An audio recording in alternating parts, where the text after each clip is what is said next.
Daily आउनु पर्ने हुनाले चाहिँ अनि एकदिन बसेको हस्पिटलभित्र राख्यो भने चाहिँ हाउडेमा पैसा वेस्ट हुने टाइपको रहेछ लाग्यो है। अनि भित्र महँगो महँगो अनि बाहिर रेन्ट गरेर अनि त्यहाँदेखि चाहिँ बस्यो भने अलिक सस्तै हुँदो रहेछ। त्यस्तो नराम्रो हुँदैन रहेछ, सस्तो हुँदो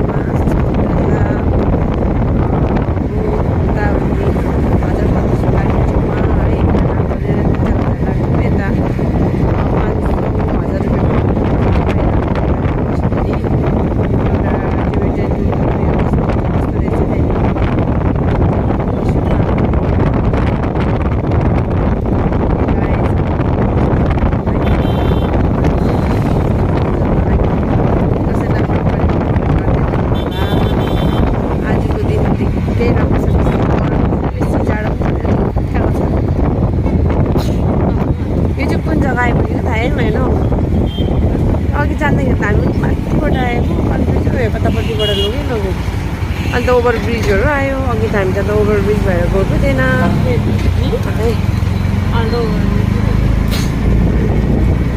ओभरब्रिजहरू भएर यस्तो भएर आयो। अघि जाँदा त थाहै थिएन त्यस्तो टाइपको, यादै भएन। Guys good morning. यस्तो छ भ्यू चाहिँ, कस्तो दामी रहेछ बाहिर त, दामी देख्दो रहेछ। गमलाहरू पुरा रोपेको, यता चाहिँ यहाँ छ आमाउलो गमलाहरू मजाले रोपेको, यता आमाहरू चाहिँ यस्तो दामी छ। हस्पिटलको टाइममै